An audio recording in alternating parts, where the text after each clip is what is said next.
Baik, Assalamualaikum warahmatullahi wabarakatuh. Saya Nur Alia akan mengabarkan bagaimana komunitas sastra budaya di Kota Serang, yakni Kubah Budaya, bersama dengan Ketua Harian di Kubah Budaya tersebut. Untuk mengetahui selengkapnya, mari kita tanyakan melalui wawancara bersama Teh Fatma selaku Ketua Harian.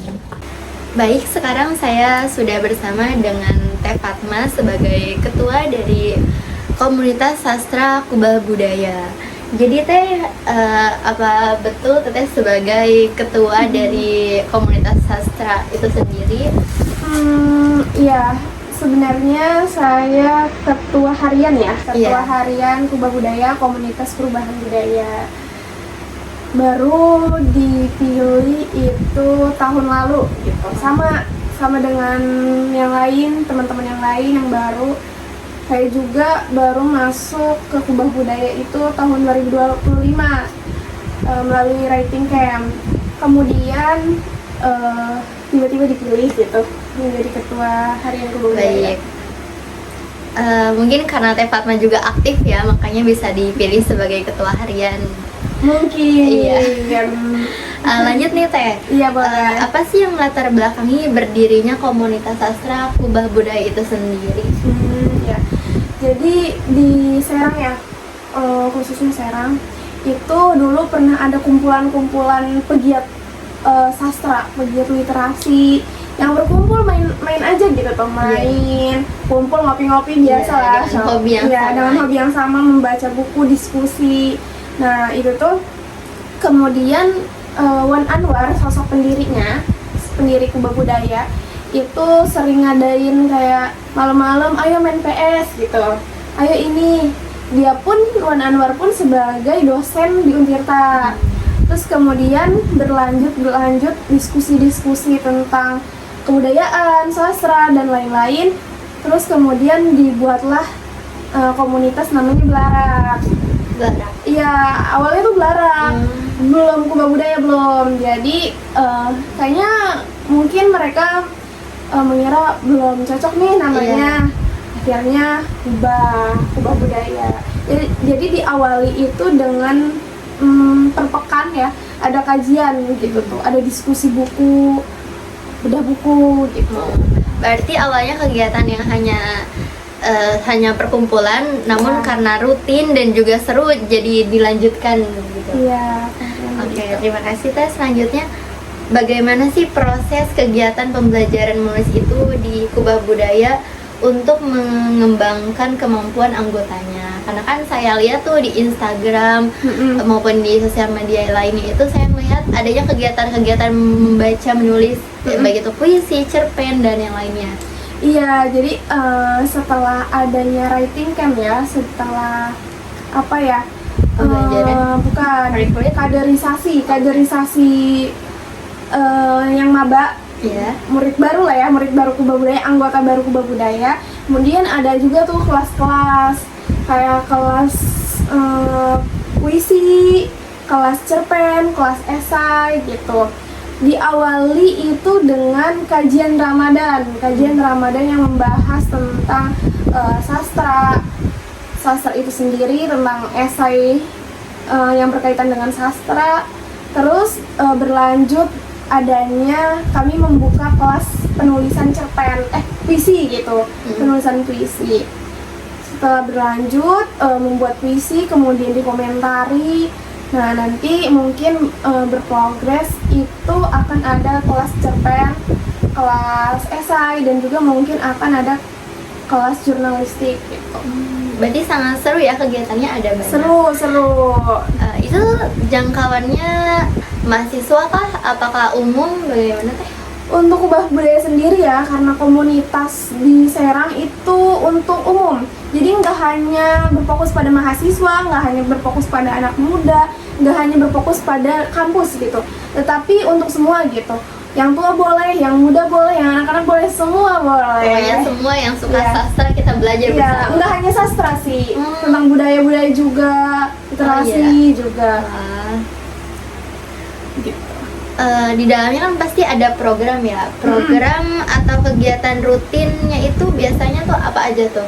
Ya, programnya tuh rancangan mah ada kelas ya, kelas puisi, kelas esai, kelas cerpen. Nah, yang baru terlaksana itu program puisi. Kelas puisi itu per 1 minggu itu 1 kali, sepekan itu 1 kali. Misalnya hari Jumat, tiap Jumat ada puisi. Nah, itu kan udah selesai tuh kelas puisi. Kemudian berlanjut lagi kelas terjemahan. Kelas terjemahan tuh malam. Biasanya malam Sabtu, malam Sabtu. Setelah selesai malam Sabtu nih kelas terjemahan, akhirnya kami sekarang sedang mengikuti kelas bahasa Inggris gitu. Itu budaya. Setiap malam Sabtu juga. Itu rutin diadakan. Iya. Jadi tadi kan yang dijelaskan itu pesertanya nggak harus mahasiswa, ada betul. juga orang yang sudah bekerja, punya kesibukan lainnya. Pasti ada dong tantangannya Oh, gitu. ya, tantangan. Iya, tantangannya karena Kubah Budaya ini anggotanya dari berbagai kampus, dari Iya. berbagai kalangan lah ya.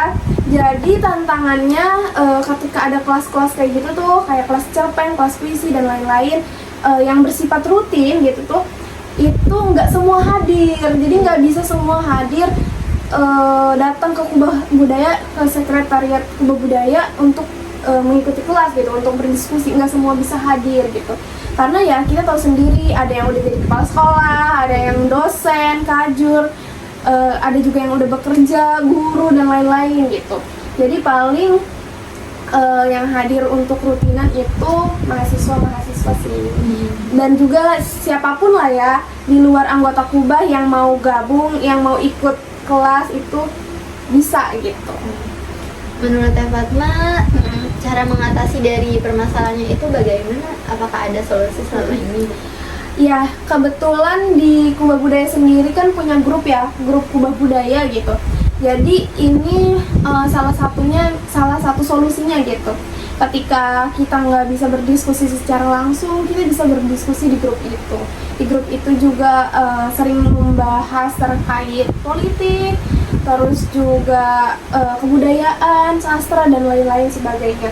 Itu di grup gitu. Adapun kalau misalnya mau ngadain agenda besar nih, kayak misalnya bulan lalu tuh ada nobar film Pesta Babi ya. Itu kan cukup besar gitu, terbuka untuk umum, dan banyak senior-senior itu hadir gitu. Itu tuh dikabarinnya, solusinya ngabarinnya dari jauh-jauh hari gitu. Jadi nggak minggu ini, misalnya minggu depan mau ada kegiatan, minggu ini kabarin, jangan kayak gitu. Misalnya 2 minggu sebelum kegiatan gitu.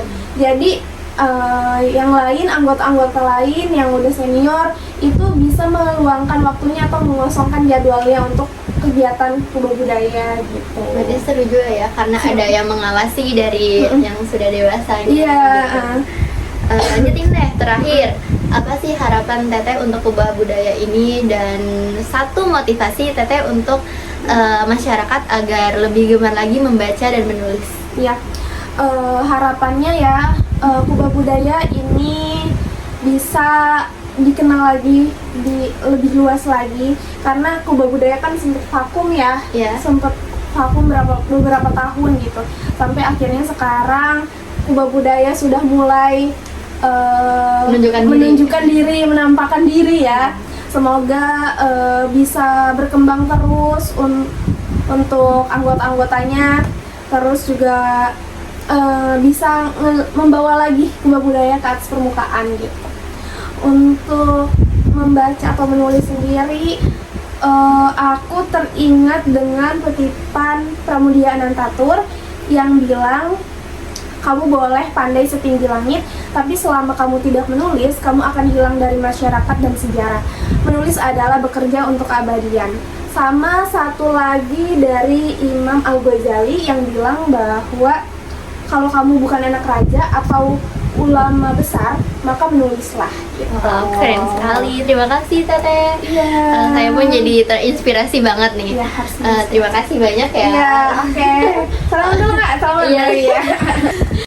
Nah, begitulah ternyata bagaimana di Kota Serang itu kita memiliki organisasi komunitas sosial yang di dalamnya terdapat perkumpulan orang-orang yang gemar membaca dan menulis.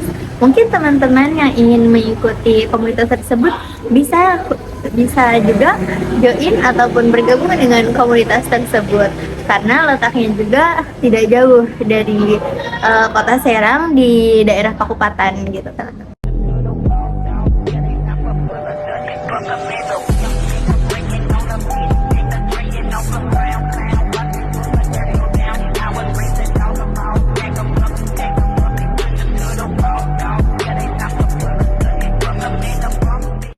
Baik, mungkin begitu saja laporan dari saya Nur Alia. Saya undur diri. Terima kasih. Wassalamualaikum warahmatullahi wabarakatuh.